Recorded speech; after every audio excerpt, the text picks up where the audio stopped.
सीताराम राजाधिराज सद्गुरुनाथ समर्थ रत्नाकर महाराज की जय।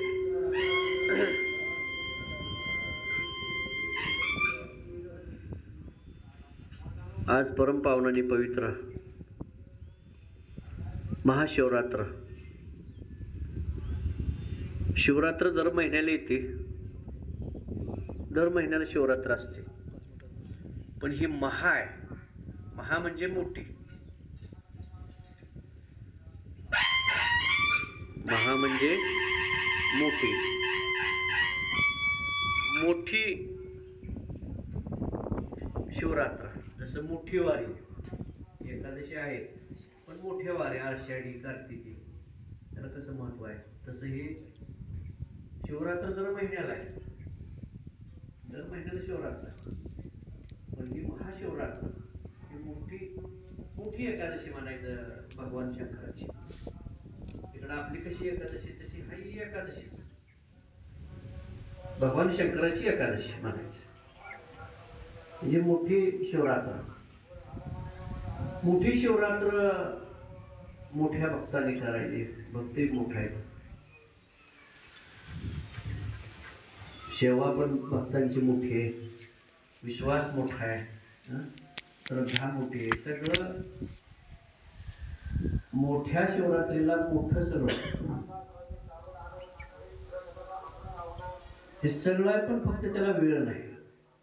त्याच्याकडे सगळं आहे, परिस्थिती नाही असं नाही, त्याच्याकडे काय करायला साधन नाही असं नाही, सर्व गोष्टी आहेत, फक्त त्याला वेळ नाही।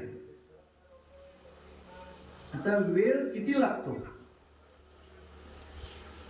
माणसाच्या जीवनाचा उद्धार व्हायला? वेळ किती लागतो? किती लागेल वेळ? 10-5 वर्षाचा का आयुष्यभराचा का किती जन्माचा, किती वेळ लागतो? त्याचं प्रमाण सांगितलेलं आहे। ते दिवसात नाही, वर्षात नाही, महिन्यात नाही, फार छोटं प्रमाण सांगितलं। ही संत संगत किती घडावी, प्राप्ती कधी होणार? साधू संतांची संगत मिळाली तर त्याला भगवंताची प्राप्ती घडणार। साधू संतांची संगत किती घडावी म्हटलं? किती? अर्धा निमिष, निमिष माहित आहे? निमिष, निमिष माहित नाही तुम्हाला? क्षण, क्षण म्हणायचं, क्षण। डोळ्याची पापणी लवते त्याला एक निमिष म्हणतात। वरून डोळ्याची पापणी झाकली तेवढा कालावधी जेवढा जातो उघड झाकताना त्याला निमिष असं म्हणतात शास्त्रामध्ये। आपला क्षण म्हणजे ती निमिष म्हणायचं। त्याच्यातली अर्धी, अर्ध निमिष, अर्ध निमिष म्हणजे खाली पापणी जाऊस तर काय गरज नाही, अर्ध्यापासून जरी गेली तेवढी संगत जरी साधू संतांची मिळाली तरी सुद्धा भगवंताची प्राप्ती होते किंवा त्याला सार्थक होऊ शकतं। तेवढ्या अर्ध्या निमिषानं सुद्धा आपली काय घडी नाही, पायऱ्या झिजून गेल्या आहेत, त्या सगळ्या फरशा झिजले, तुम्ही बसून बसून सगळे ह्या घालून घालून अर्धा निमिष म्हणजे काय किती वेळ झाला? फार थोडा झाला ना वेळ, काहीच वेळ नाही। अर्धा निमिष म्हणजे काही नाही, तर आम्ही काही करत नाही म्हणून काही नाही, आमच्या हाती काही नाही। का काही नाही? काही करत नाही म्हणून काही नाही। काय करतोय मग ते? ती माऊलीने सांगितलं हरिपाठामध्ये, ती काय करतोय? नाना तीर्थे भ्रमे परिचित्त नाही नामी तरी ते व्यर्थ, त्याने सांगितली। त्याला जे आवडायला पाहिजे ते आवडत नाही, जे करायला पाहिजे ते करत नाही, घडायला पाहिजे ते घडत नाही, ऐकायला पाहिजे ते ऐकत नाही। हे का घडतंय असं? असं का व्हावं? कावळं शिरले तर तुमच्यात ना, कावळं, कावळं घास ठेवतं ना कावळ्याला, कावळं आत बसले सगळ्या शरीरात, किती असतील? असंख्य कावळे, असंख्य नवीन लाखो, किती लाखो कावळे आहेत तुमच्या ठिकाणी. काक, काक म्हणायचं, काक, काक म्हणजे कावळा. ते अनेक काक, असे लाखो काक तुमच्यात भरले. कशाचे? पापरूपी कावळे. हे कावळे नवीन पशु पक्षी, ते एक स्वरूप झालं त्या कावळ्याचं. हे पापरूपी कावळे तुमचे इतके लाखो भरलेत ना, ते बाहेर नाही गेलं. जसं एखाद्याला खोली भाड्यानं द्यावी, भाड्यानं द्यावी खोली, आणि 2-4 वर्ष झालं की ती बाहेर निघतच नाही. ते म्हणते ना, आम्हाला लागायची खोली, राहू बाबा आमची खोली आम्हाला, तुझं तू बघ दुसरी खोली. ती नाही म्हणते, मी कोर्टात जाणार, मी इकडे जाणार, तिकडे जाणार. का? माझा हक्क झाला इथं, एवढे दिवस मी राखी, माझा हक्क झाला. मग अशा किती गोष्टी असतील, अनंत गोष्टी अशा. तो घडीभराचा सुद्धा तो हक्क लावायला लागला. आपण जेवढी पाप कर्म केली आताची नव्ह, पहिल्या जन्मातली सुद्धा, पहिली सुद्धा अनंत पाप आहेत, ते आत भरलेली आत, आतमध्ये देहाच्या आहेत. तो आत्मा तेवढी पाप भोगण्यासाठी आलेला आहे. जो जन्म झालाय, जन्म झाल्यानंतर किती पाप राहिले? 50% पुण्य असलं, 50% पाप असलं तर 50% पाप आतमध्ये राहिलीच ना. मागची 50% आताची वाढली,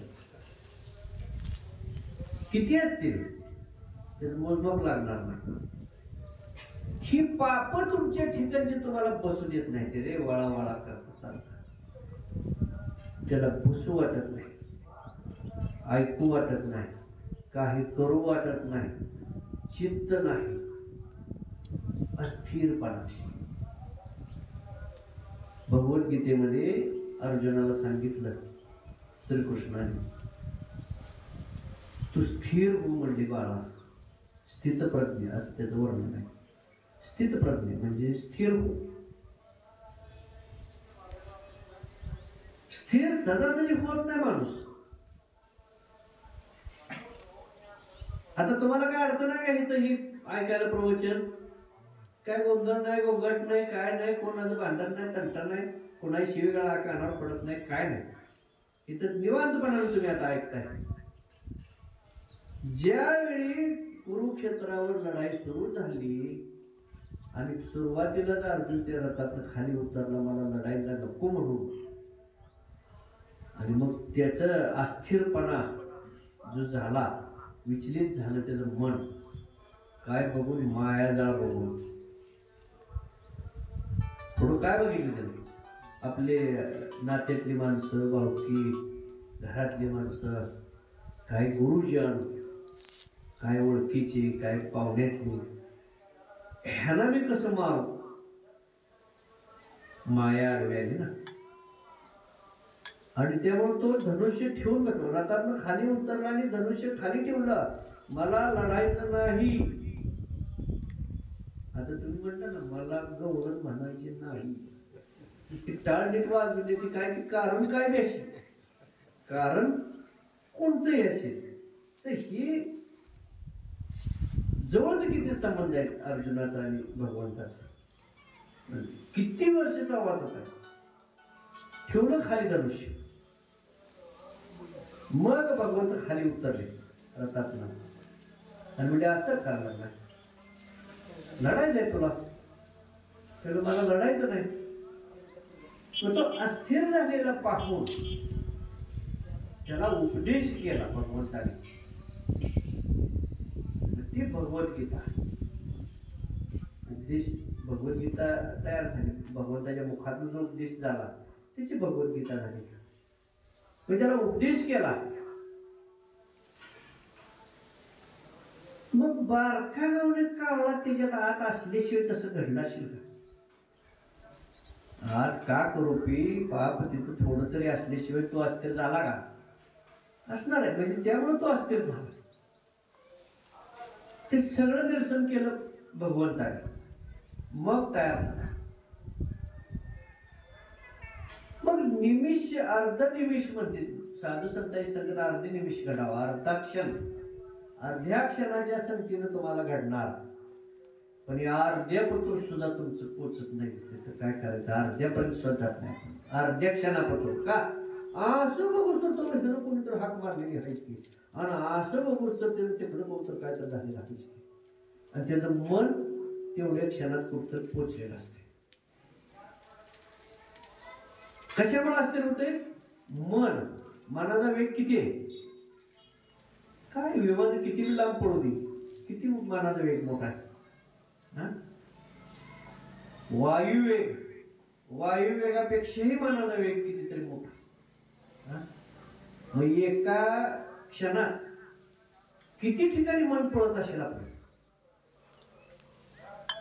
अनेक ठिकाणी मन, मग किती, एक निमिष, एका सेकंदात अनेक ठिकाणी मन पळत असेल, पळते का नाही. मग ते पापणी झाकूस तर कितीतरी वेळा मन पळतंय, म्हणजे अर्ध निमिषापुरतं कृपा व्हायला पाहिजे त्याला, अर्ध्या निमिषाची. पण त्या अर्धा निमिष त्याला स्थिरपणा नाही गेली, तवर 10-5 कावळा आत शिरलं, अर्ध्या निमिषात 10-5 कावळा आत शिरलं. ती वाटच बघत असते, आम्हाला राहायला कुठं जागा मिळते का नाही, आम्हाला राहायला जागा कुठं मिळते का, लगेचच ती वाट काढते.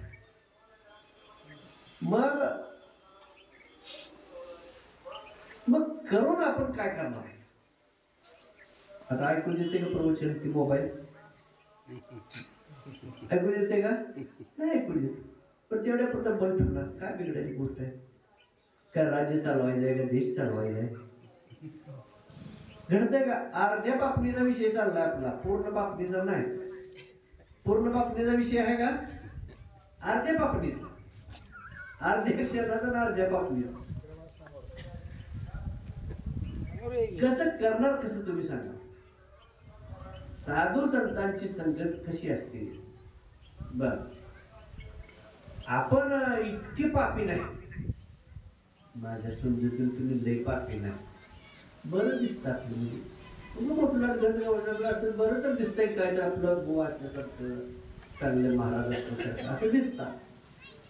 व अनेक कोणी कसला दिसायला सुद्धा ती गोवासारखा दिसत नव्हता, होता का, हातात हत्यार घेऊनच घडी, काय ती दिसताना सुद्धा गोवा दिसत नव्हता. तरी त्याला नारद मुनीची संगत मिळाली, आणि किती उपदेश, उभा राहूनच उपदेश केला. अर्ध्या निमिषाचाच त्याला उपदेश झालाय, अर्ध्याच निमिषाचा. काय अर्ध्या निमिषात सांगितलं ते, अर्ध्या क्षणात काय सांगितलं, सगळं सोडून भगवंताला शरण जा, सोड सगळं आणि भगवंताला शरण जा. ते तेवढ्या क्षणातच त्यांनी सांगितलं, तर तो तरणार आहे. म्हणजे संगत किती घडली त्याला, अर्ध्या क्षणाची संगत आहे. मोठ्या बुवांची संगत फार काळ मिळत नसते, आणि ज्याची घडू नये त्याची संगत तुम्हाला अहोरात्र घडते, त्याची तुम्हाला फार आवड आहे का, त्याचं ज्ञान नागा सांगे ना, तंबाखूचं 200 येडे मिळत तरी बाद झाले, आपल्याला अजून काय पाहिजे. ज्ञान हा विषय दूर राहिला.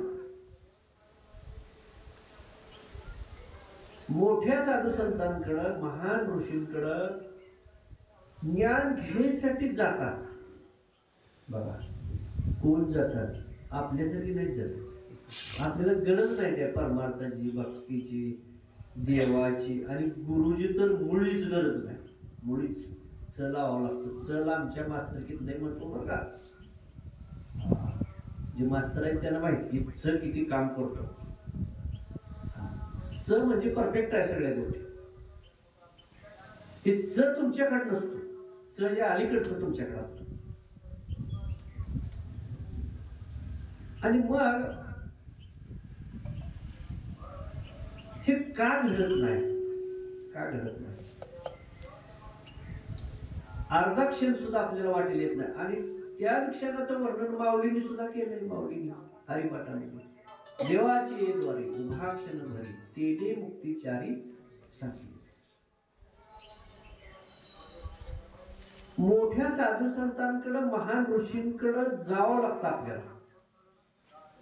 बर आपलं जाणं सोडून द्या.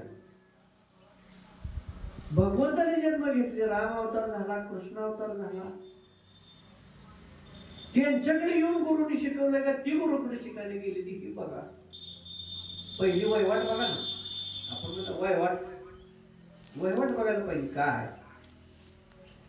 सांदीपानी मुनींच्या आश्रमात राहून सेवा केली कृष्ण भगवंतांनी.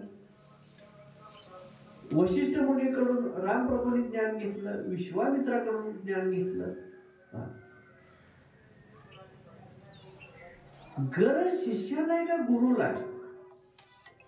शोध कुणी घ्यायचा असतो. एकनाथ महाराजांना गुरु प्राप्ती कशी झाली? त्यांच्या आजीला आई बाप गेलेले होते वैकुंठाला, लहानपणी आई बाप गेलेले वैकुंठाला. त्यांची आजी फक्त होती एकनाथ महाराजांची. त्या आजीनं सांगितलं, बाळा लहान होत, आजीला दृष्टांत चांगला सेवेत असल्यामुळे आजीला दृष्टांत दिला भगवंतानी की तू सांग ह्याला जनार्दन स्वामीकडं जाऊन उपदेश घ्यायला, त्यांची सेवा करायला.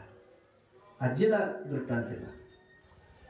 आणि मग आजीनं सांगितलं एकनाथ महाराजांना, बाळा म्हणजे तुला आता गुरुकडे जाऊन सेवा करायला लागते, गुरूंचं ज्ञान घ्यावं लागते, तुला नामस्मरण घ्यावं लागते, त्यांची सेवा करावं लागते.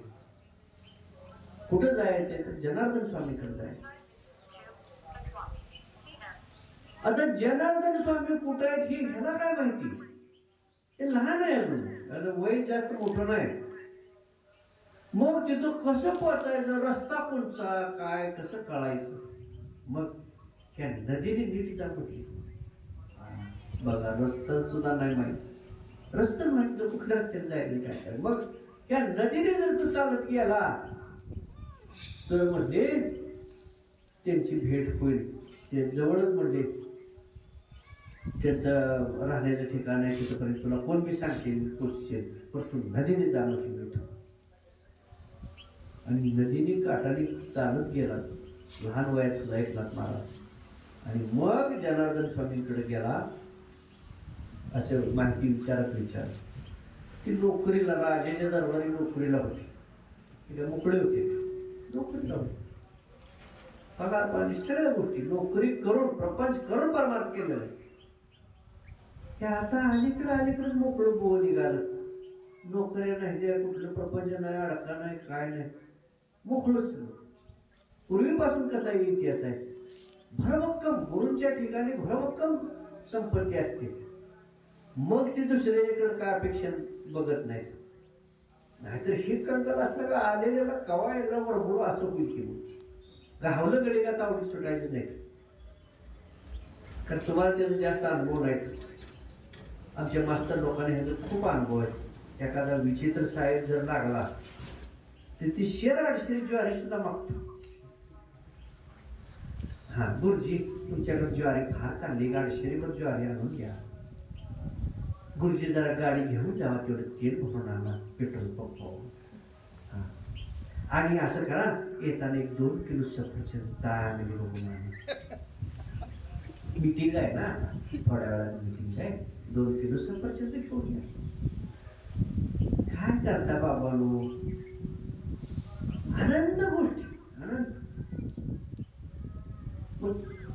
जनार्दन स्वामीपर्यंत तो पोचला.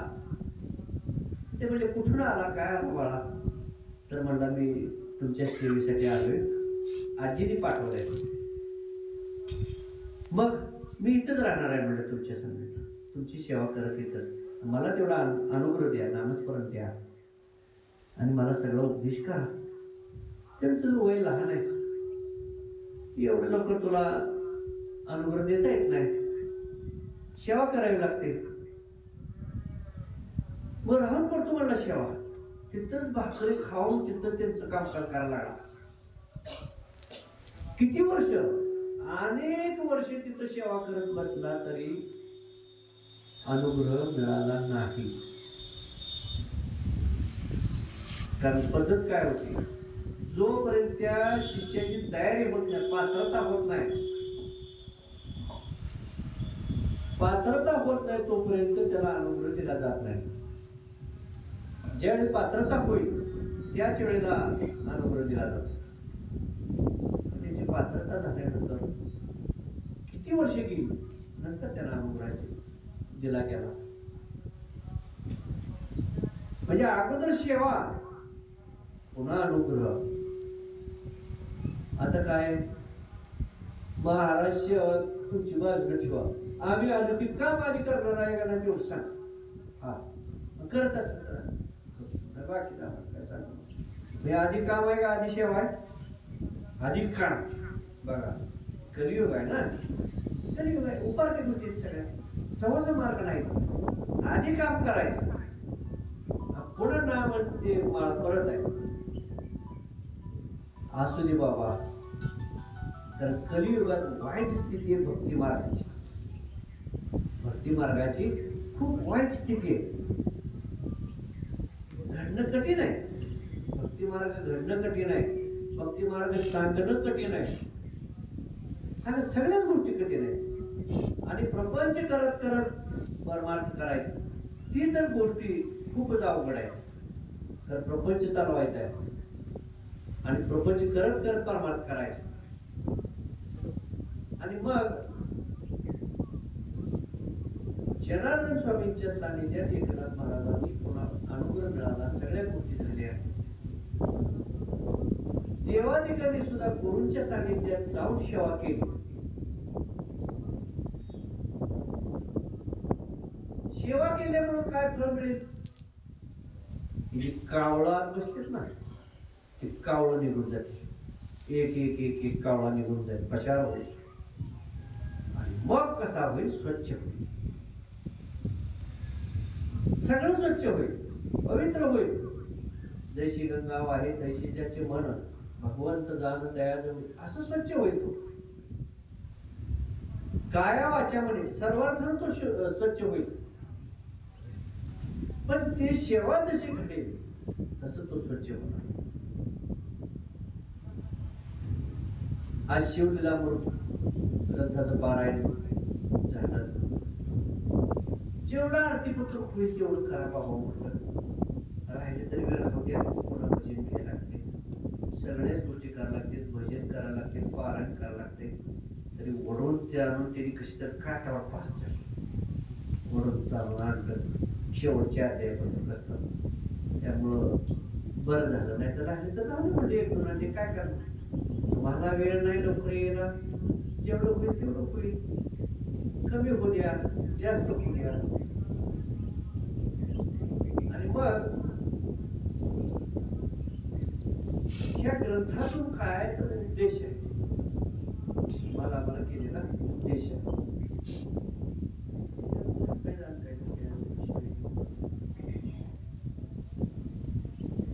म्हणून काय उद्देश सांगितलाय ते आपल्याला लक्षात घ्यावं लागतं. आता आपल्याला भगवान शंकराचा आजचा दिवस आहे. सेवा त्यांच्या चरणाची समर्पित होते. नेमकं देव म्हणजे कोण ह्याचा थांग पता नाही. देव कोण, भक्ती काय, ज्ञान काय, ह्याच गोष्टी माहित नाहीत. कारण देवाचं स्वरूप सहजासहजी कळणं सोपी गोष्ट नाही.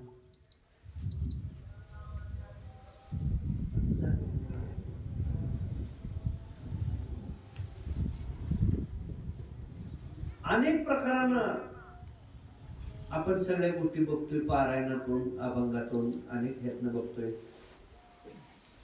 की देवाची महती, देव काय, स्वरूप काय.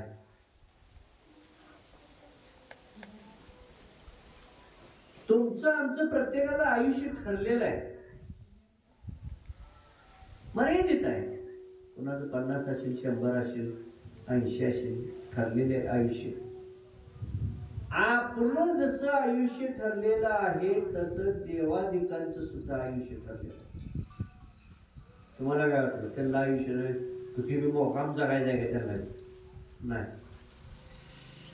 तुम्हाला जसं आयुष्य आहे, 184 योनीला जसं आयुष्य आहे, किड्याचं आयुष्य किती आहे, मुंगीचं आयुष्य किती आहे, पशुपक्ष्याचं आयुष्य किती आहे, प्राण्याचं आयुष्य किती आहे, माणसाचं आयुष्य किती आहे, तसं देवादिकांचं सुद्धा आयुष्य ठरलेलं आहे. ब्रह्माचं आयुष्य ठरलेलं आहे, विष्णूचं ठरलेलं आहे, शंकराचं ठरलेलं आहे. ब्रह्म विष्णू महेश तिघांचे आयुष्य ठरलेलं आहे. फक्त कोणाला कमी आयुष्य, कोणाला जास्त आहे. कोणाला कमी आहे, कोणाला जास्त आहे. आता त्यांच्यापेक्षा आपल्याला आयुष्य कमी आहे, त्यांच्यापेक्षा आयुष्य कमी. बरं, युग जे होऊन गेली, 4 युग, आता हे 4थं युग आहे.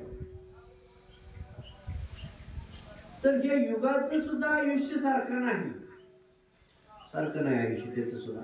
हे युग काळ जे आहे ना, तो सगळ्याचा सारखा नाही. पहिल्यांदा सतयुग झालं, त्याचं 4000 वर्षाचं आयुष्य, म्हणजे 4000 वर्ष कार्य त्या कलियुगात होणार. सतयुगात 4000 वर्षाचं सतयुग. त्याच्यानंतर त्रेतायुग आलं, 3000 वर्षाचं, 1000 3000 वर्षाचं त्रेतायुग. त्याच्यानंतर द्वापार आलं, द्वापार युग, ते 2000 वर्षाचं. पण आता कलियुग आणि 1000 वर्षाचं. अशी ती कालगणना युगांची. मनुष्याचं आपलं आयुष्य वेगळं, आपलंही कमी आयुष्य. आणि मग जेवढं ब्रह्मदेवाचं आयुष्य आहे त्याच्यापेक्षा जास्त भगवान विष्णू नाही, त्यांचं आयुष्य त्याच्यापेक्षा जास्त आहे कालगणनेनुसार. आणि शंकरांनाही त्याच्यापेक्षा जास्त आहे. पण ज्या मुख्य परमात्मा परमेश्वरापासून हे सगळं जग निर्माण झालं, त्यांचं आयुष्य मर्यादित नाही, त्यांच्या आयुष्याला मर्यादा नाही. त्यांच्यापासून जे निर्माण झालं त्या प्रत्येकाला आयुष्य ठरलेलं आहे. परंतु मुख्य परमात्मा परमेश्वराचं मात्र आयुष्य ठरलेलं नाही. त्यांचं असं एवढंच आयुष्य असं काय ठरलेलं नाही. पण नाग ठरेल, नाग ठरेल,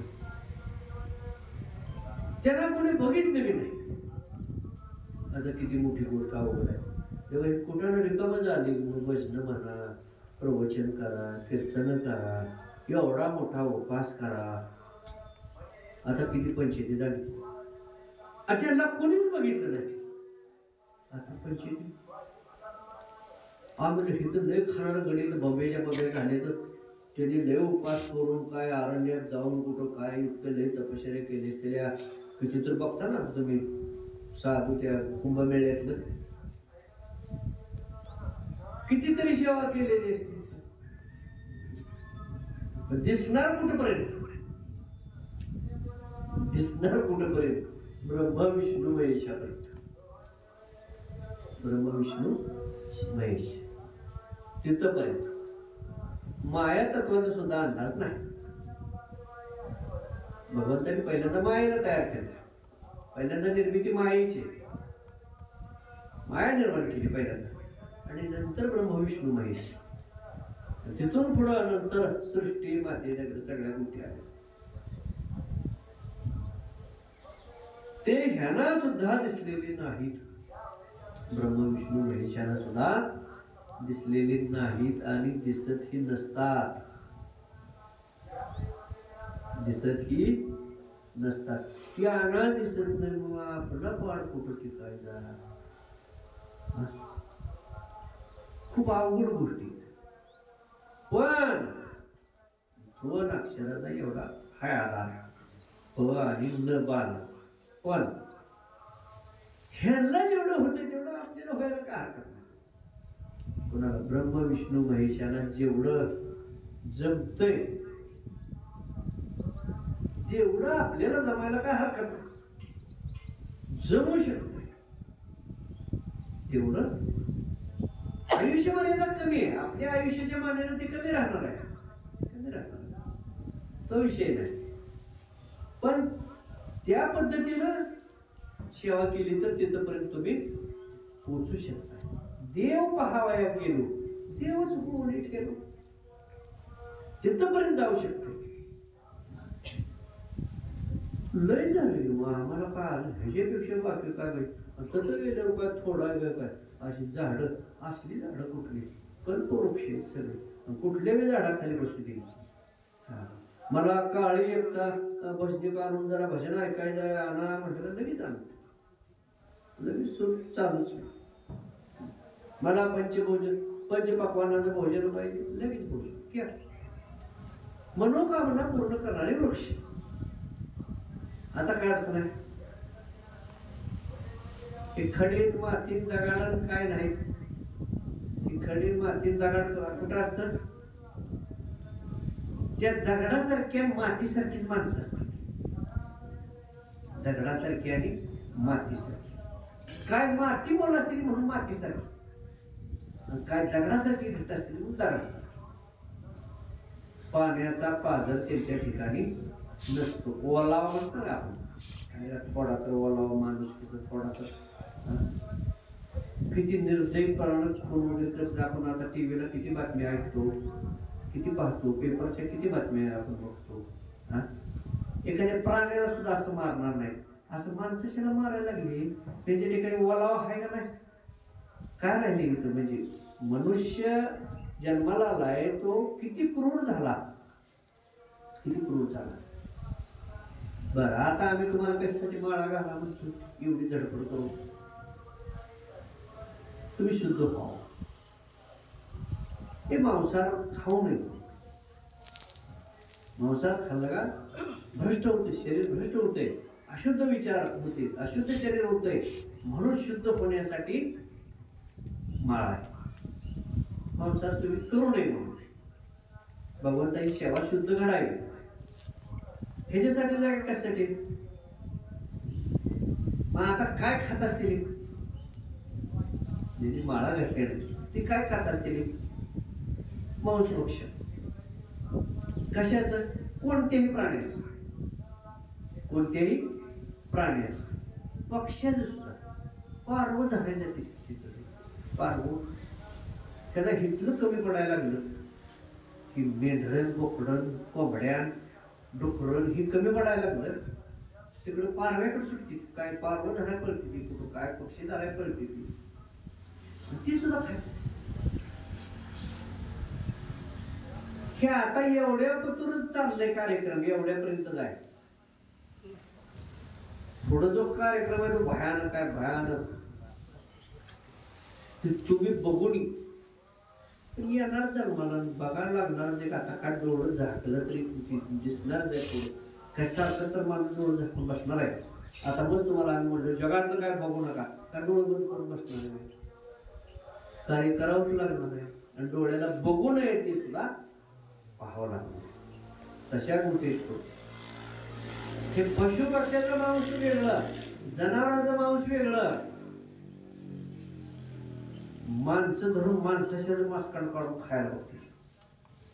एवढी गोष्ट पुरवणार आहे, इतका वाईट काळ पुरवणार. काय त्याला विचार कर, धरा धरा म्हणणार, धरा लय बंबे बंबे दिसतोय, काढून थोडा किलो काय त्याला काढणार ते करून.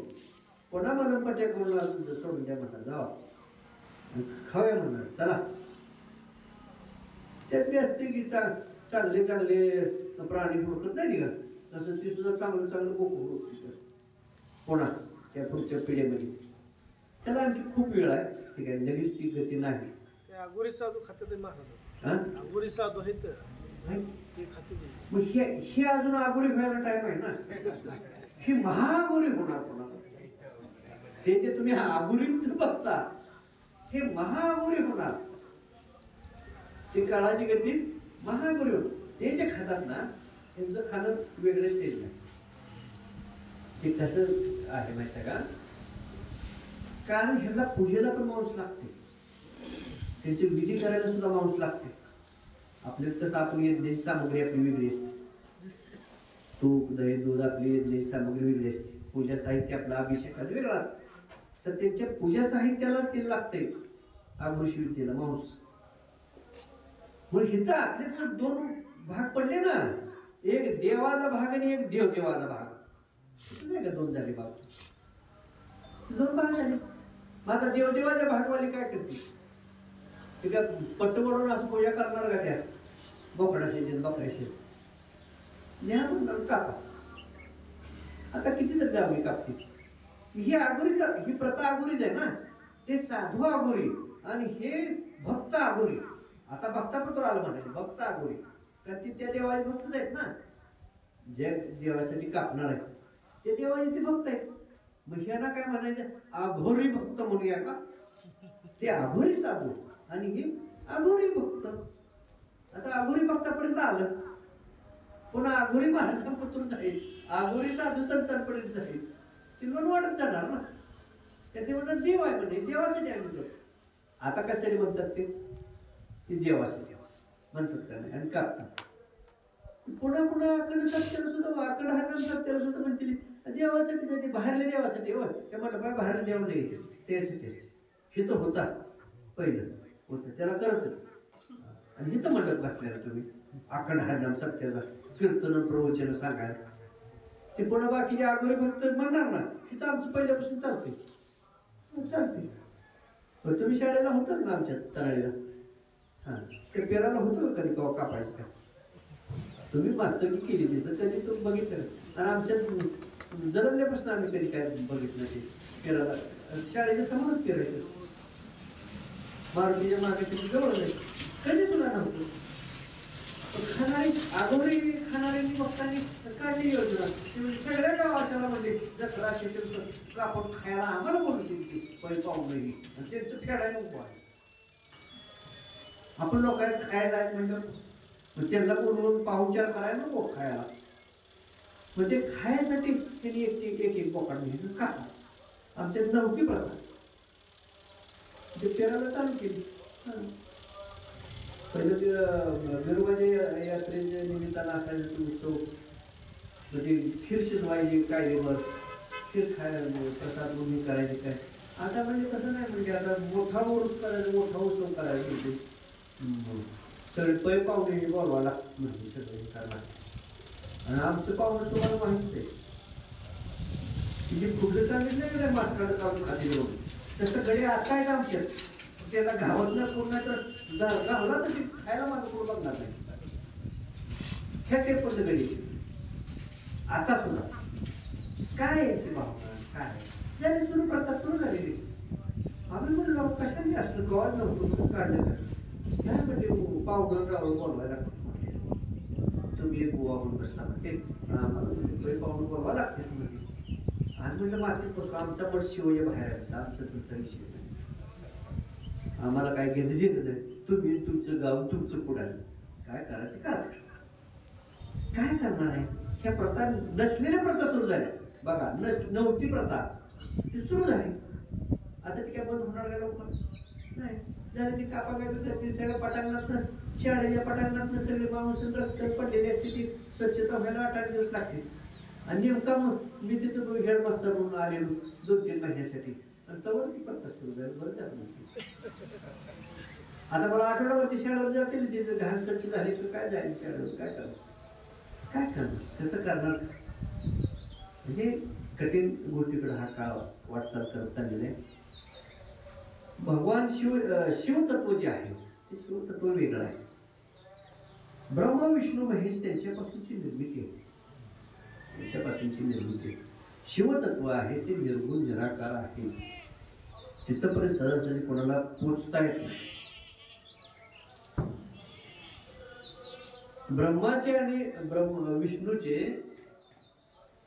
दोघांची अस्तित्वासाठी एकदा लढाई झाली, अस्तित्वासाठी. कारण ब्रह्मदेव म्हणाला मीच सृष्टी निर्माण करणारा, मीच देव. आणि ते श्रीहरींना म्हणायला लागले तुम्ही कोण आहे म्हणजे मी देव आहे म्हणजे.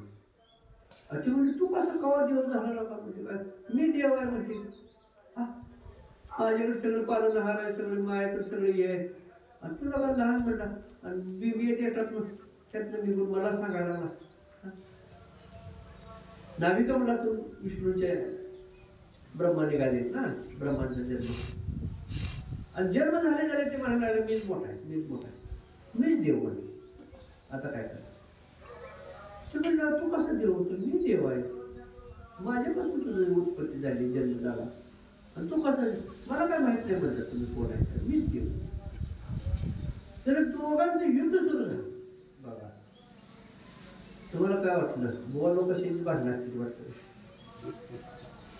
देवांची सुद्धा भांडणं कशासाठी अस्तित्वासाठी बघा मी देव का तू देव आता आणि आता कशासाठी भांडणं चालू अस्तित्वासाठी देत ना प्रत्येकाला वाटते माझं अस्तित्व काय तर दाखव त्याच्यासाठी भांडण करते दुसरं काय आणि मग खूप मोठी घनघोर लढाई दोघांची चालू झाली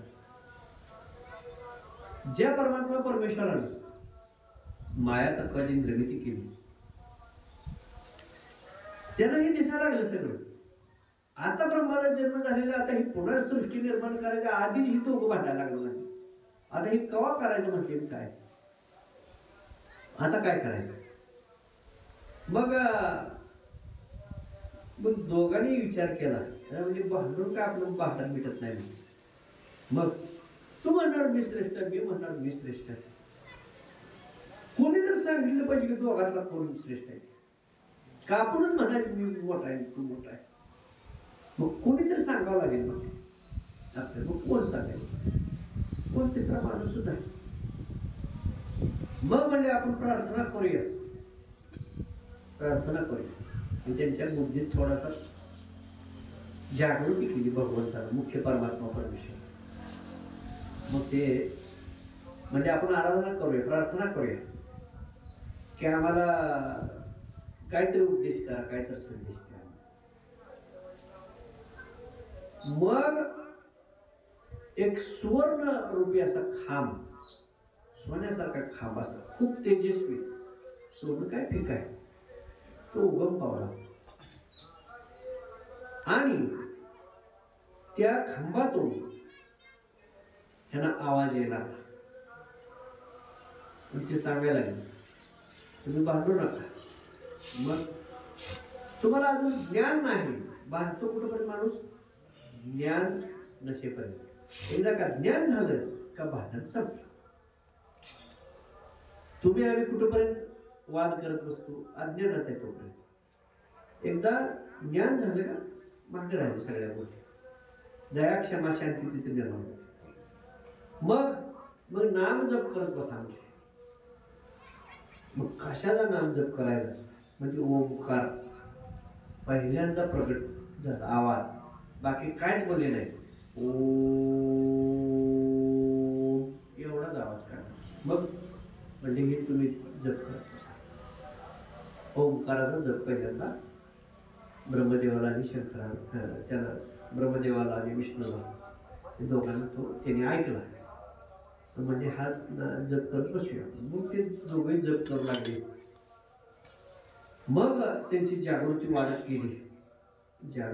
गेल्यानंतर ज्ञान होत गेल्यानंतर मग त्यांना आज्ञा दिल्या तू सृष्टीचं कार्य कर तू पालन पोषणाचं कार्य कर अशा पद्धतीच्या आज्ञा मिळाल्यानंतर पुढचे कार्य त्यांनी सुरू केले तर मुख्य परमात्मा परमेश्वर आहे शिवतत्व आहे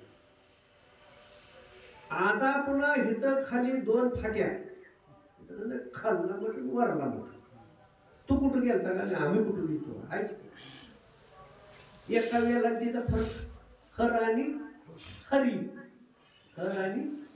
हरी वेलांटीचा फरक आहे म्हणजे शैव आणि वैष्णव एवढ्यातच फरक आहे शैववाले म्हणजे आम्ही आमचं नाही मोठं आहे सगळं आमच्यापासून सगळं वैष्णव काय म्हणलं आमचं प्रभू रामचंद्र राम म्हणजे सर्व घटे आम्ही सगळे ते म्हणते आम्ही मोठा हे म्हणते आम्ही मोठा आता आता कोण मोठा हा पेच पडतो ना, कोण मोठा. आता ह्याला उलगडा करायचं कोण? झाला असेल उलगडा तर सांगा मला बाळानो.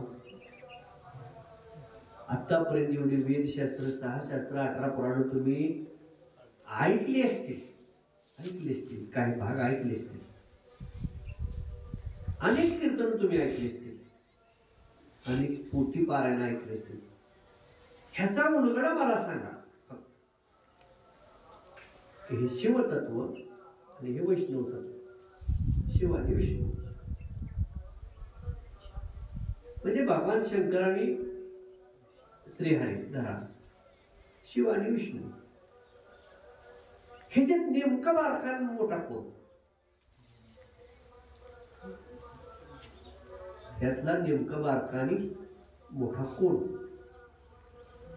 कोणाला श्रेष्ठ समजायचं, कोणाचं काय हे समजायचं?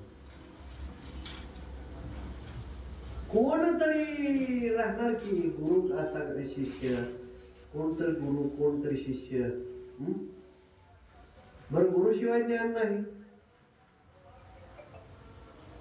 कुठेतरी फरक असतोच ना. ज्ञान कसं मिळणार?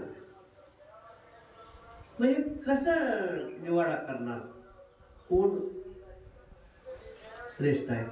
असे सगळे वाद सुरू असतात ना. ते म्हणते आमचा फड, ते म्हणते आमचा फड आहे. काय म्हणजे हे नाहीच, आमचंच तेवढं आहे, त्यांचं नाही काय. ते म्हणते त्यांचं काहीच नाही, आमचंच आहे, मुळापासून आमचंच आहे सगळं. हे वाद कितीतरी पिढ्या चालू आहेत, कितीतरी पिढ्या चालू आहेत का नाही चालू? कितीतरी पिढ्यापासून. आजचा विषय नाही आणि पुढे अनंत काळ राहणार ना. अज्ञानापोटी. कशापोटी? अज्ञानापोटी. मग याच काय वर्म काय नेमकं? बर, देव कोण आणि भक्त कोण? देव कोण आणि भक्त कोण? कोणतरी देव असणार, कोणतरी भक्त असणार. देव कोण आणि भक्त कोण? आतापर्यंत कधी काय ऐकलेलं असतं तर सांगा मला. पाणी पिऊस तर एक निमिषभर सांगा काय असलं तर तुमच्याकडं.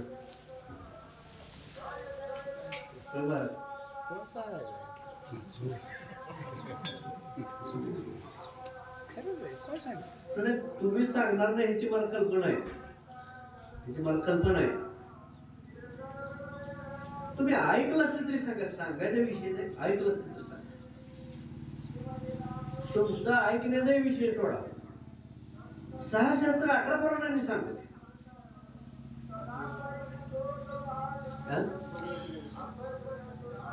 एक सगळीच एक आहे, तुम्ही आम्ही सगळीच एक आहे. ह्याच्यात काय फरक आहे? आता इथं बसलेले काय फरक आहे? सगळी एकच आहे. ती एक म्हणजे एकच आहे की, त्याचा पण काय विषय? एकच आहे ती. एकचा मुख्य परमात्मा परमेश्वर कळलाय का? कळलाय का सांगा? मग कोण जन्म घेते, कोण मरते, देव कोण आहे, भक्त कोण आहे, ह्याचा उलगडा झाला पाहिजे. ह्याचा उलगडा व्हायला पाहिजे का नको? जन्म तर होतेत का नाही? जन्म होता राहतात का? जन्म होत आहेतच. मोक्ष हा विषय नाही. जन्म हे होतातच, होतातच. च जोड असायला च. असं तुम्ही म्हणाय नाही का आपण मोक्ष कोणाला माघारी यायचं नाही काय? असं नाही काय. माघारी यायचं नाही कुठंपर्यंत विषय माहिती आहे का? तुमचं जेवढं पुण्य आहे तेवढा वेळ, म्हणजे तुमचे एक 10 वर्षाचं पुण्य शिल्लक असेल तर 10 वर्ष थांबा म्हणते. तेवढा काळ तुम्ही खाली येणार. पुण्य संपता क्षणी परत खाली जन्माला यावं लागतं. कोणी असू दे. देवांचा अवतार कार्य पूर्ण झालं तरी सुद्धा देवांना पुन्हा जन्माला यावं लागतं, परत आणखी यावं लागतं. ही लय मोठा विषय, खूप मोठा विषय म्हणण्यापेक्षा वेदांच्या पलीकडचा हा विषय. कशाच्या पलीकडचा? वेदांची मती खुंटणार, वेदांच्या पलीकडचा हा विषय. माणसाला कवा कळायला माणसाला असं माग पाहायचं येईल की पुढं. हा? माणसाला सुद्धा कळणार, माणसाला सुद्धा कळणार. तर तुम्ही देवच आहे हो, तुम्ही काही देवापेक्षा वेगळं नाही. देव तर तोच आहे तुमच्यासोबत, पण ते आपण जाणून घेतलं नाही, त्याचा प्रत्यय नाही, त्याचा अनुभव नाही. ही नदी आहे, नदीला पाणी येते. कुठलं पाणी येते? पावसाचं पाणी. पहिल्यांदा कुठं पडते? जमिनीवर. पावसाचं पाणी कुठं पडलं? जमिनीवर. जमिनीवरचं वाहत कुठे गेलं? वड्याला. वड्याचं कुठे गेलं? नदीला. आणि नदीचं कुठे गेलं? समुद्र. समुद्रात जाऊन मिळल्यावर पुन्हा नदी वेगळी, वडा वेगळा दिसतोय का तिथं? दिसतोय का? नाही. पण हे वेगवेगळ्या स्वरूपानं पोचलेले, नदीच्या प्रवाहानं पोचले, काही वड्याच्या प्रवाहानं पोचले. असं काय सागर आहे, काय उपसागर आहे, बारकी छोटी मिळाली. मग हे जन्म कसे होत आहेत? हे नेमकं भगवंताचं स्वरूप काय? आत्मा तोचे देव, देव तोचे आत्मा. इथपर्यंत आपल्याला माहित आहे. आपल्या ठिकाणी जो आत्मा आहे तो काय आहे? देव आहे. म्हणजे आपल्याकडे जे देवांचा अंश आहे तो हे शरीर नाही तर आत्मा. देवांचा अंश कुठं आहे? आत्मेच्या ठिकाणी. म्हणून शरीराला खायला प्यायला लागते, आत्म्याला खायला प्यायला लागते का? नाही. मग त्याचं खाणं पिणं नाही का? त्याचं खाणं पिणं नाही का? आहे. म्हणजे उपाशी मारायला लागली. आत्मा शरीराला जसं खाणं पिणं लागते, आत्म्यालाही खाणं पिणं लागते, पण ती उपाशी मारायला लागली, त्याला खायला मिळे नाहीच काय. म्हणून तुमची जागृती कमी. फरक महाराज लोकांना, ऋषीमुनी तर आपल्यात काय फरक असतो? हा फरक असतो. आपण ही फारच शरीराच्या उदरनिर्वाहासाठी लय खातोय. हे शरीराची वाढ करण्यासाठी, रक्त तयार होण्यासाठी, शरीराचं आपल्या चालण्यासाठी. आत्मेच्या वाढीसाठी काय केलं? आत्मेची वाढ झाली पाहिजे ना. आत्मेच्या वाढीला अन्न पाहिजे. तिथं उपासना हे अन्न आहे. उलट आहे, उलट उपार. जसं माया आणि ब्रह्म, तसं इथं उलट आहे. शरीराला अन्न लागते, ह्याचं अन्न वेगळं. अन्न नाही खाल्लं का त्याची ताकद वाढली. ह्याचं अन्न खाल्लं का ह्या शरीराची ताकद वाढली. आणि त्यानं अन्न नाही खाल्लं, उपासनेला दृढ चालवावी. उपासना केली का त्याची ताकद वाढली. उपवास केला का ताकद वाढली. पारायण केलं का ताकद वाढली. ध्यानधारणा केली का त्याची ताकद वाढली. हे त्याचं खाद्य. कशाचं?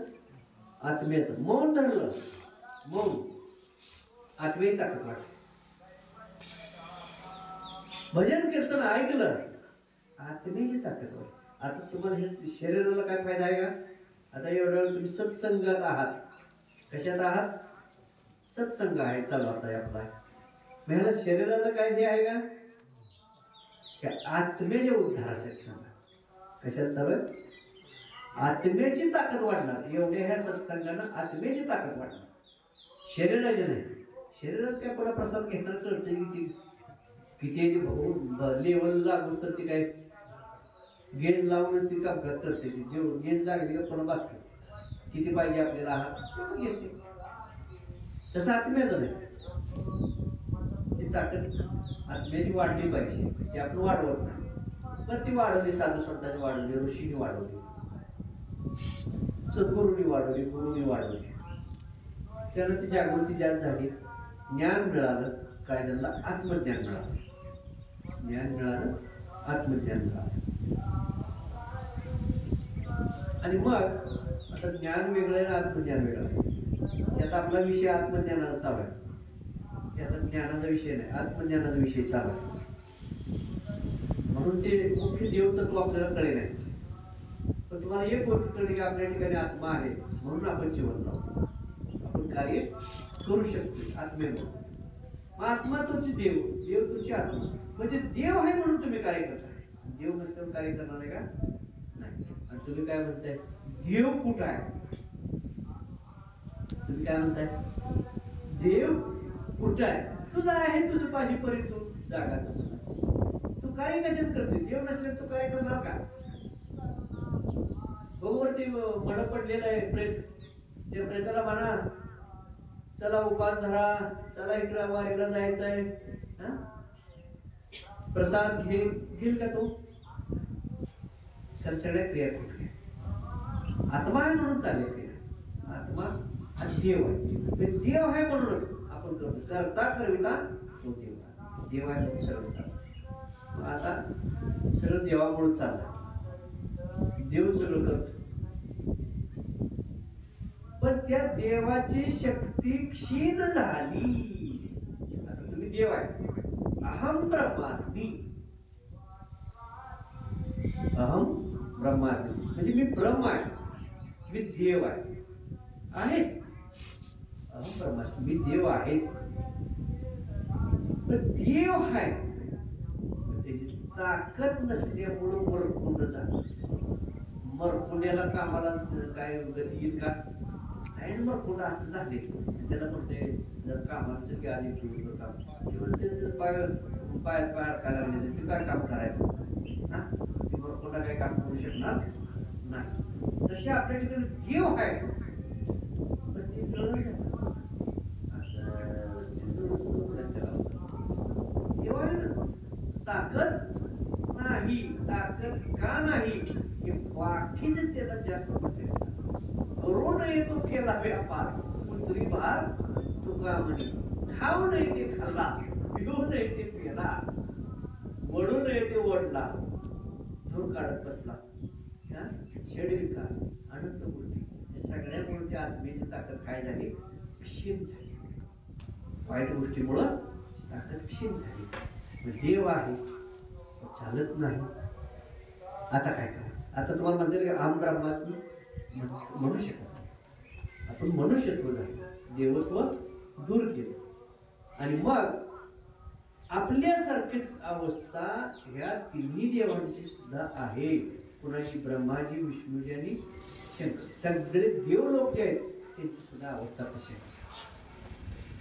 ते जेव्हा जन्माला येते त्या आत्म्याला ताकद नाही वाढली, जागृती नाही झाली, त्यांचं सुद्धा चालत नाही. म्हणून ते सगळे आराधना करण्यासाठी गुरूंच्या आश्रमात जातात. गुरूंच्या आश्रमात जाऊन सेवा करतात, तप साधना करतात. आता राहिला विषय शेवटचा. टाइम संपत आलेली 10-5 मिनिटात आपल्याला सगळं संपवायचं आहे. कारण 3ची डेडलाईन मला दिलेली आहे. 3 वाजेपर्यंत त्याच्या आत संपवा म्हणून असं डेडलाईन आहे मला. त्या अनुषंगानं चाललंय आपलं. तर शेवटचा टप्पा आता ह्या काही मिनिटाला की नेमका देव कोण? आता मुख्य परमात्मा परमेश्वर आपण पोचू शकत नाही. आपण ते दिसू शकत नाही, तिथं बोलणं चालणं होऊ शकत नाही. हा विषय सुटला. मग आता ते ब्रह्मा मोठा का शिव मोठा का राम मोठा, कोण मोठा? ह्याच्यात बरेच जण अडकले, काय गुंतले. आता हे सगळे एक आहेत. ह्याच्यावर मी बऱ्याच जणांची सहमती झाली. एक आहेत ह्याच्यावर मी सहमती झाली. कोण लहान मोठा म्हणायची काही गोष्ट नाही. पण जन्म कसे होतात? जन्माला जन्म जे आहे त्या जन्माच्या ह्याच्यात अवतार कार्यात महत्व आहे. महत्व आहे अवतार कार्यात. आता बघा, प्रभू रामचंद्र राम अवतारामध्ये राम म्हणून जन्माला आले. काय म्हणून आले? राम म्हणून जन्माला आले. हनुमंतराय त्याचा शिष्य म्हणून, सेवक म्हणून जन्माला आले. तो कसा आहे? शिष्य सेवक आहे. हनुमंताच्या ठिकाणी कोण देव आहे मला सांगा बाळांनो? रुद्र. कोण आहे? शंकर म्हणजे रुद्र. शिवतत्व म्हणायचं. कुठलं तत्व? शिवतत्वातील रुद्र. 11वे रुद्र आहेत ते हनुमंतराय. शिवतत्व आलं ते. म्हणजे हनुमंताच्या ठिकाणी जन्माला आलेला आत्मा, जन्म जो आहे तो कोण आहे? शिव आहे.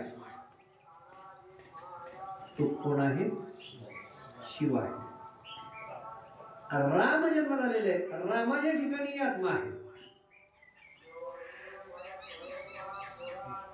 रामाच्या ठिकाणी आत्मा आहे. तो कोण आहे? विष्णू. कोण आहे तो? कोण आहे? सांगाय चुकलं नाही, चुकलं पण काय नाही, तसं काय नाही. कळत नाही नाग कळेना, नाग कळेना, चुकलं तर सांगायला काय हरकत आहे? रामाच्या ठिकाणी आत्मा आहे ना, का नाही? आत्मा आहे ना. तो कोण आहे? कोण तर असणार आहे का नसणार आहे? आणि हीच माहिती आहे. बाकी सरळ माहित आहे, पण हीच माहिती कुणी 618 प्रमाणे सांगू. तुम्ही नाही, त्यांनी सांगू. आहे का माहिती? करडे सर आहे का माहिती? तो आत्मा सुद्धा शिवतत्वच आहे. तो आत्मा सुद्धा शिवतत्वच आहे. ब्रह्माच्या ठिकाणी असलेला आत्मा तो सुद्धा शिवतत्व आहे. विष्णूच्या ठिकाणी असलेला आत्मा तो सुद्धा शिवतत्व आहे. आणि शंकराच्या ठिकाणी असलेला आत्मा हा सुद्धा शिवतत्वाचा एक भाग आहे.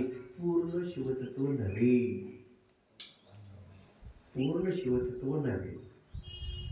झेरॉक्स कॉपी, मूळ प्रत वेगळी देते ना तुमच्या हातात. झेरॉक्स काढल्यावर मूळ लिहायचं तुमचं तुमचं माग. मूळ तत्व शिवतत्व आणि हे झेरॉक्स कॉपी ब्रह्माच्या ठिकाणी, विष्णूच्या ठिकाणी आणि शंकराच्या ठिकाणी हे शिवतत्वच आहे. हे काय आहे? शिवतत्व आहे. की ज्यावेळी त्यांचे जन्म झाले, प्रकट झाले ना, प्रकट झाले, त्यावेळेला त्यांच्या शरीरामध्ये जो आत्मा, जो संयोगाने तयार झाला, तो शिवतत्वातून तयार झाला. कारण पूर्वी अयोनी संबंध होते ना. जे अवतार आहेत ते अयोनी आहेत अवतार. असे काही जन्माला आलेले नाही. 9 महिने 9 दिवस गर्भामध्ये अयोनी संभव आहेत ते. आणि मग त्या मुख्य तत्वापासून यांच्यामध्ये आलेले ते तत्व आहे. त्यामुळे यांना मृत्यू आहे. या तिघाला बी मृत्यू आहे. ब्रह्मालाही आहे, विष्णूला आहे, शंकराला आहे.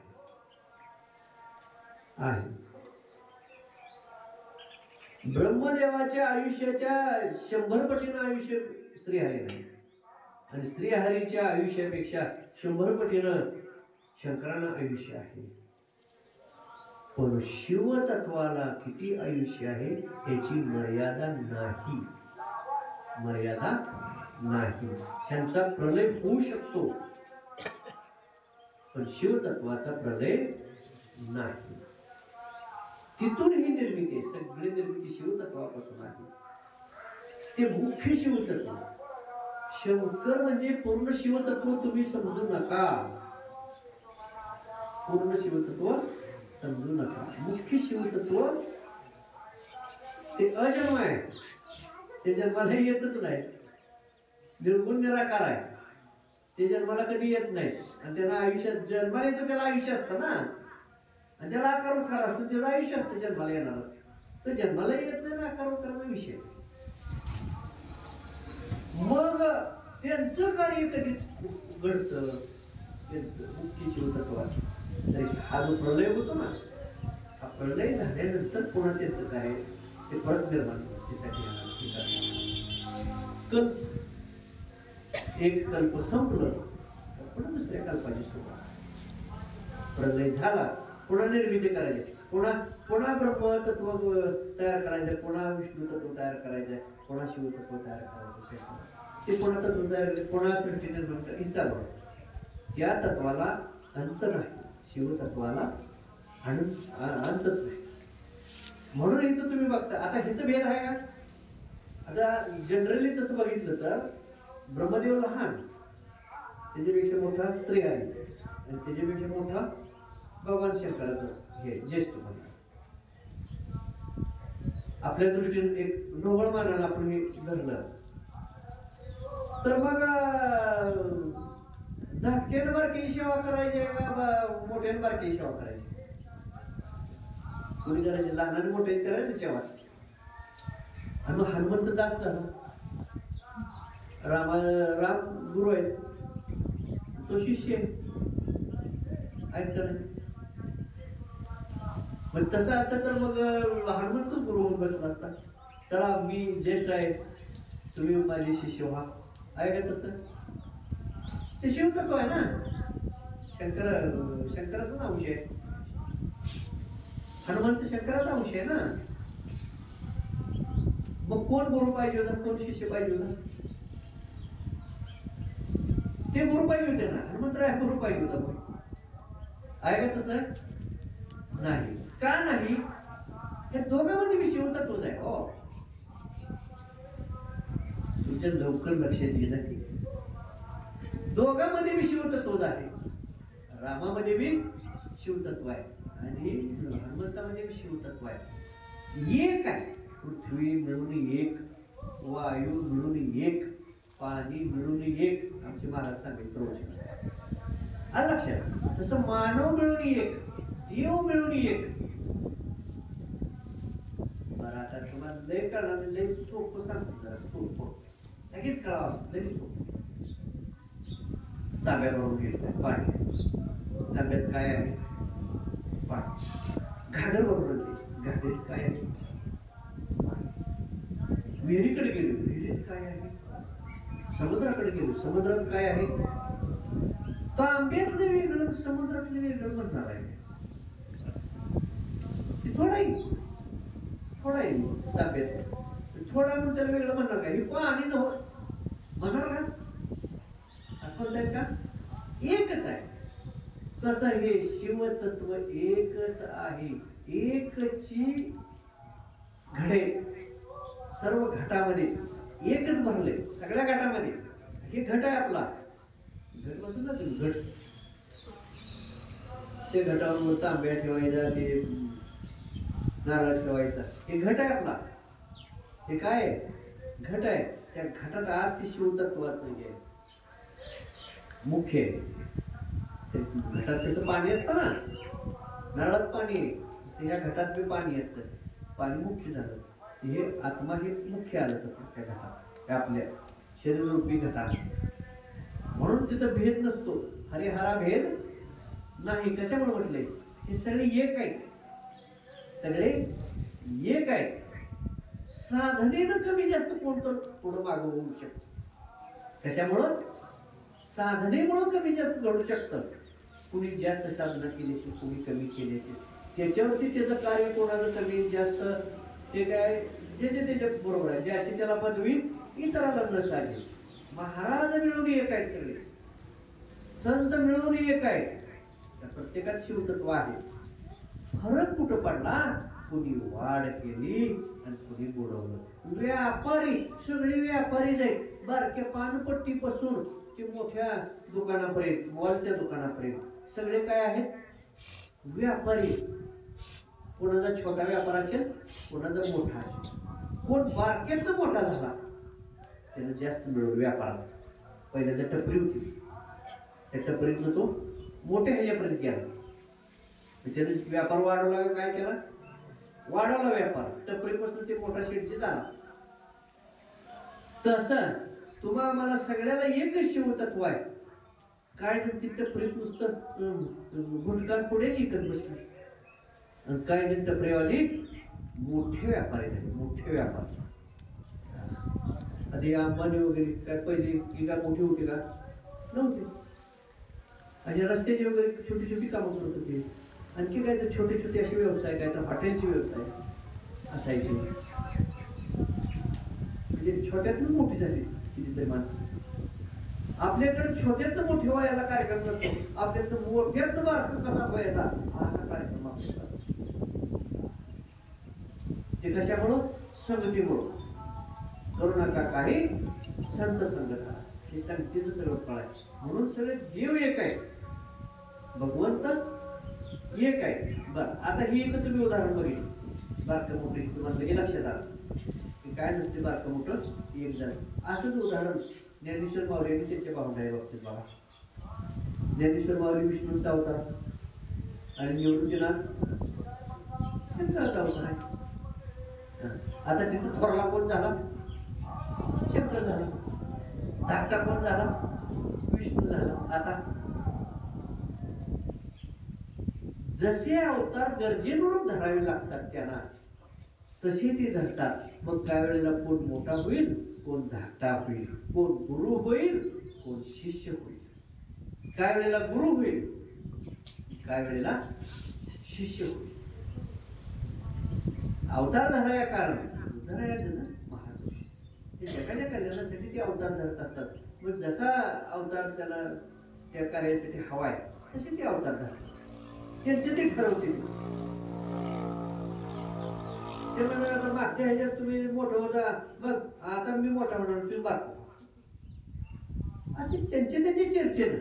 ते काय आपल्याला सांगणार का? नाही. आपल्याला विचारणार का? नाही. त्यांच्या चर्चेनं कोण मोठा व्हायचा आणि कोण धाकटा व्हायचा असं घडायचं. बलराम दादा मोठा झाला नाही श्रीकृष्णापेक्षा. ते म्हणलं मला प्रत्येक अवतार मला बारकाच, तू मोठा असते म्हणा मला बारकाच. मग मी मोठा म्हणतो, तू भाऊ म्हणे तू मोठा. दयाक्षमा शांती ते देव आहे. मोठ्या माणसाच्या ठिकाणी छोट्या गोष्टीचं लय महत्व नसतं. तू मोठा होतो, तू थोरला होतो, तू थोरला होतो, चल मी दा आता काय असे असते. त्या असं म्हणत नाही ते मीच थोरला राहणार, तुझं काय काम आहे, तुला काय कळतंय, हा तुझ्याकडे काही एवढी ताकद आहे का? नाही, तू बारकाच. तर तसं नसतं. भगवंताच्या ठिकाणी सर्व ज्ञान असतं, सर्व शक्ती, सर्व शक्तिमान, सर्व ज्ञान, सर्व सौंदर्य, सर्व गोष्टी ज्यांच्या ठिकाणी अनंत भरलेले अनंत. आपण सौंदर्य काय कुठं तरी थोडस सौंदर्य पाहतो, पण ती सौंदर्याची खाण आहे. त्यामुळे त्यांचा अभंग जरी म्हणायला लागलं नुसतं सौंदर्याचं त्यांच्या, तरी आपल्या डोळ्याला आणि आपल्या शरीराला असं भेदर सुटत. का तर गळीत होतात. अर्जुनाला विश्वरूप दाखवताना सोशेनं बघितलं ना, सोशेनं घाबरायला लागला, बंद केलं, पुन्हा पात्राचं तयार करून दाखवलं. अशा गोष्टी घडते. म्हणून गोष्टी खूप आहेत तुमच्या कल्पनेच्या बाहेरचे, काही समजावून देण्याचा प्रयत्न राहतील. म्हणून ते शिवतत्व मोठं आहे. त्या शिवतत्वाची आठवण होण्यासाठी ते महाशिवरात्र आहे. त्या शिवतत्वाची आठवण होण्यासाठी. आणि म्हणून माध्यम शंकराच्या भक्तीचं असेल, आणखी उपासनेचं असेल, पण त्या शिवतत्वापर्यंत आपण पोच व्हावं. तिथपर्यंत पोचल्यानंतर ते काय, ते कोणालाही जागा देऊ शकतात. आता इंद्र कोण आहे? देवांचा राजे, देवांचा राजे. कायम पद नाही, ते एकच इंद्र, एकच माणूस कायमचं पद नाही. तिथं कसं 5 वर्ष संपली का चला दुसरा, तसं त्यांचं सुद्धा आहे. त्याची कारकीर्द संपली का चल बाजूला, लगेच दुसरा इंद्र तिथं नेमते. तसंही देवांचं सुद्धा कार्य असते. त्या पदाला पोचला, देवपदाला, तर त्याला देवांचे अधिकार मिळतात. ते देवच होते. मग एखाद्याचं कार्य संपत, तुम्ही थांबा आता, करू द्या त्याला कार्य.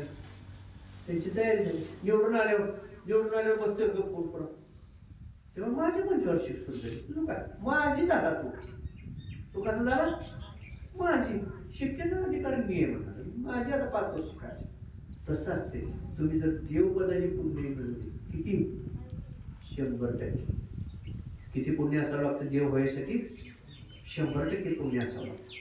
100% पुण्य तुमच्या पदार्थ पडलं, तुम्ही देव होणार. मग काय नाही, कोणी आण घालते निवाद पाहिजे, जेवढे खाते तर खाऊ, बरं आहे का नाही? पण ते ठराविक काळापर्यंत तुमचं देवत्व सुद्धा जेवढे दिवस आहे तेवढेच दिवस ते देवत्व असते. पुन्हा त्या ठिकाणी दुसऱ्या देवाची निर्मिती असते. हे चराचर असं चालत राहणार आहे. आता महाप्रसादाची वेळ झालेली आहे. एवढं काय सांगितलं प्रसन्न वर्णन चालले काय कळे नाही काय होय गुरुजी नाही थोडं थोडं जरी कळलं तरी बाद झालं. आणि म्हणून ते जाणून घेण्याचा प्रयत्न करा. तिथपर्यंत लय आपल्याला नाही जाणून होईल. ते मोठे बाबा आहेत, ते छोटे बाबा, ते मोठे बाबा आहेत. ते मोठ्या बाबापर्यंत पोहोचायचा प्रयत्न करायचा. फक्त एकच गोष्ट आहे, ते मोठे बाबा दिसत नाहीत, आवाज मात्र देऊ शकतात.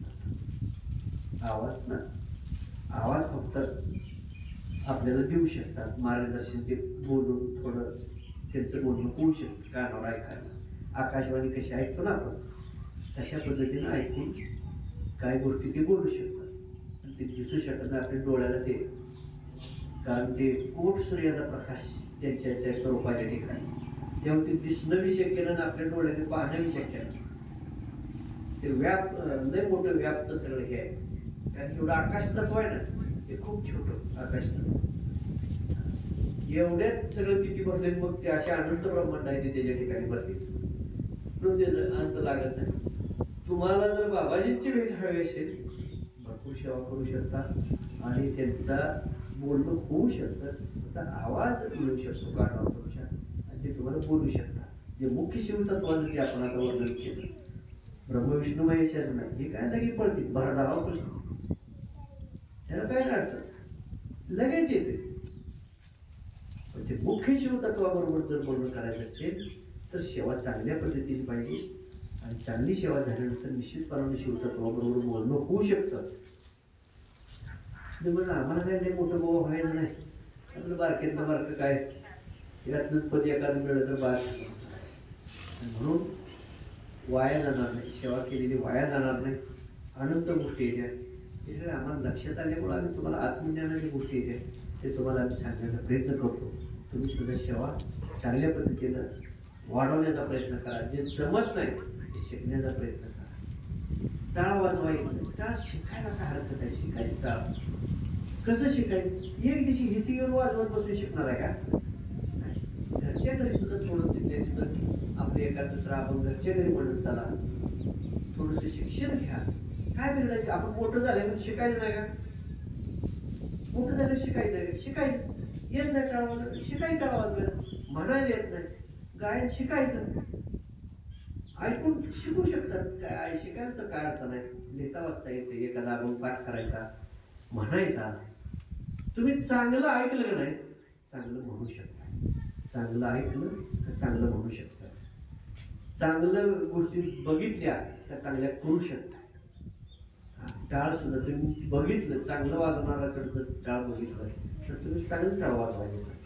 तुम्ही चांगल्या म्हणणारा जर गायन ऐकलं, तुम्हाला सुद्धा म्हणायला येणार नाही. असा ते साध्य तरी साय असतो काम.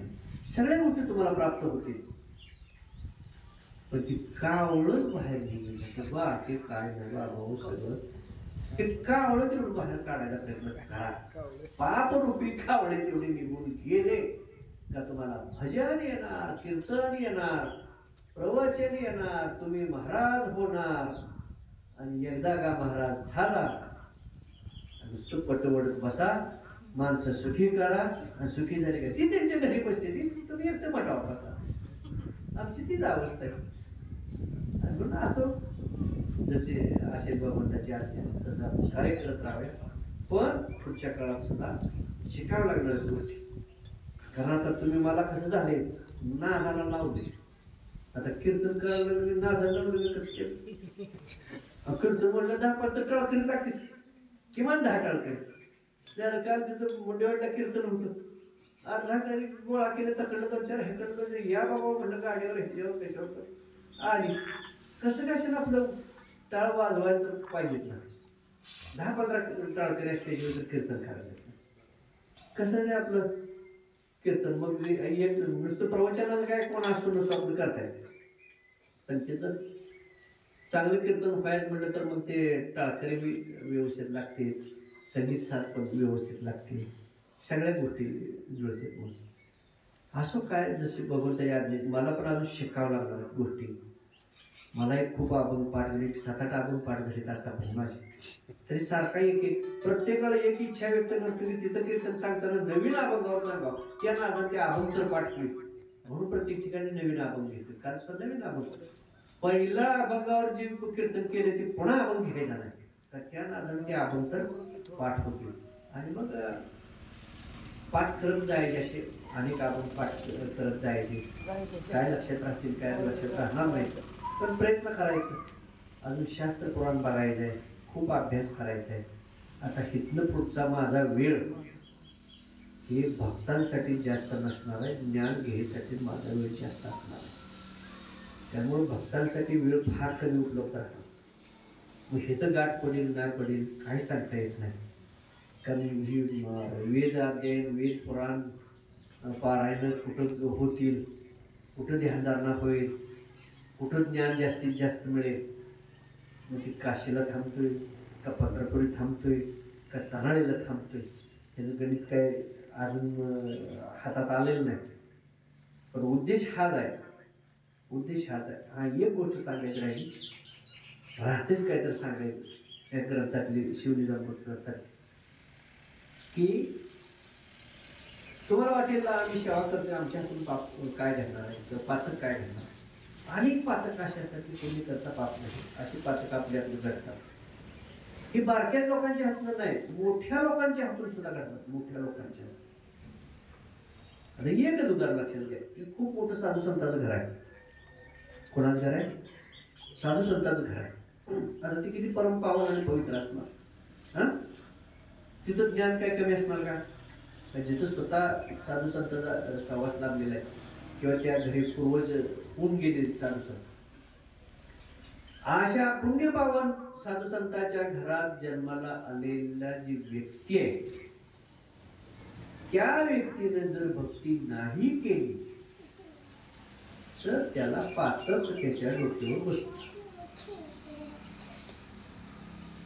सेवा न करण्याचं आता पातक काय ते काय कोणाला वाकडा बोलला नाही, कोणाला शिवे दिले नाही. आपण काय आपल्याला शिवे दिले का पातक व्हायला, तो विषय नाही. जे परंपरा चालत आली, जे उपासना तुमच्या घरातली केली, ती उपासना तुम्ही नाही केली, ती भक्ती तुम्ही घरातली जशी करत आली तशी तुम्ही नाही केली, तर त्या गोष्टीचं पातक त्या व्यक्तीवर बसतं. हा, त्याला हे गुरुपातक म्हणून त्याच्यात नाव दिलेले. काय गुरुनिंदेचे पातक असतात. कोण करत नाही सेवा? ज्याला गुरु आवडत नाही, ज्याला संत आवडत नाही, ज्याला देव आवडत नाही, ते सेवा करत नाही. मग त्याला गुरुनिंदेचं पातक जोडले गेले. बघा आता ती गुरुनिंदा म्हणजे काय आपण नुसतं शिवे द्यायच्या गुरुला, असं ती गुरुनिंदेचं नाही विषय. गुरुच ऐकत नाही म्हणजे गुरुनिंदा. गुरुनिंदेचं पातक गुरुच ऐकत नाही म्हणजे हे मोठं पातक सांगितलंय का शिवलीलामृत. ही गुरुंची जी ह्याच्या सेवेबद्दलची पातक आहे, हे गुरुनिंदा पातक. काही जण निंदा करतात, काही जण कमी अधिक लेखतात, हे गुरुनिंदेचं पातक. आणि दुसरं पातक कोणतं? तुम्ही शिष्य आहे, गुरुंचे शिष्य आहे आणि गुरुनं सांगितलेलं नाही ऐकलं, ते सुद्धा पातक आहे. असं म्हणणार आम्हाला काय जमतंय काय गाणं, आम्हाला कुठं गेला आहे काय गाणं, आमचा प्रपंच सोडून काय गाणं, हे नाही चालत. गुरुची आज्ञा डावलली ते पातक आपल्यावर राहणार. गुरु आज्ञेचं अवहेलना केल्याचं पातक राहणार.